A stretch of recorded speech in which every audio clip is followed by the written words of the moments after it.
Comment ça se passe quand vous êtes appelé? Il y a un haut-parleur qui dit tout le monde debout et Tout à fait. comment... Oui, tout à fait. On a différents sons, enfin différents types de sonneries en fonction du véhicule qui doit partir, l'ambulance, le fourgon pompe, et puis après tous les autres véhicules spécifiques que l'on a au sein de la caserne.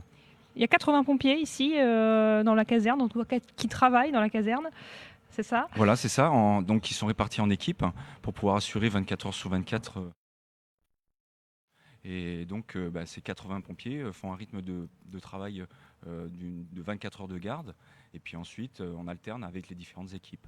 Donc c'est 24 heures de garde. Il y en a certains qui sont 2 jours également, c'est ça? On se partage un peu le... Sur les 4 équipes, effectivement, pour pouvoir alterner régulièrement l'astreinte et la garde. Voilà. Alors la caserne, elle a 50 ans, mais les marins-pompiers, ils sont installés depuis bien plus longtemps que ça sur Cherbourg.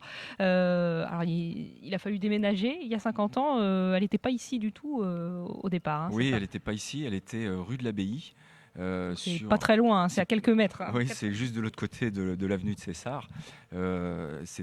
Actuellement, ce sont les locaux du service historique de la Défense.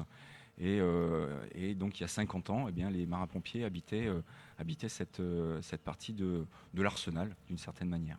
C'est un corps de métier qui a eu aussi un rôle important, notamment dans l'histoire. On pense souvent à la Seconde Guerre mondiale quand on parle du port de Cherbourg. Pour le coup, ils étaient les pompiers de la ville à ce moment-là. Oui, puisque en mai 1943, donc la commandanture de l'époque avait décidé de mettre les marins-pompiers en première ligne plutôt que de mettre les sapeurs-pompiers. Donc c'est un choix, on va dire, politique de l'époque. Et puis donc tout le matériel qui était réservé pour les sapeurs-pompiers a été reversé aux marins-pompiers.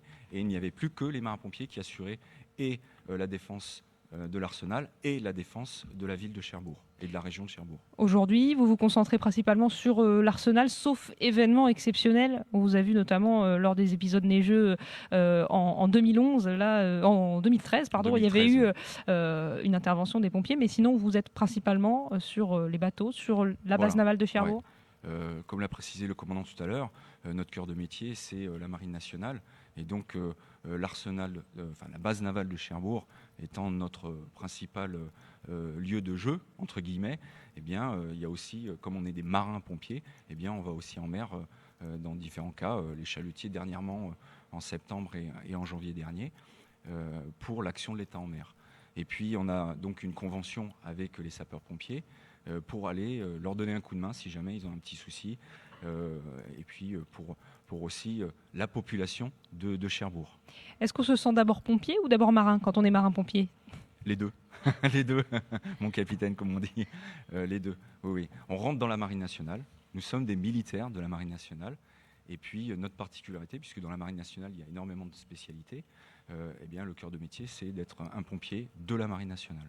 Et on aura l'occasion d'en parler un peu plus de façon en détail, on va dire, de vos interventions, notamment les interventions en mer. Merci beaucoup, Sylvain Lecomte. On vous retrouve puisque vous êtes notre fil rouge ce matin en direct de la caserne des marins-pompiers de Cherbourg. On parlera de l'historique d'ici quelques minutes, Célia Karadec.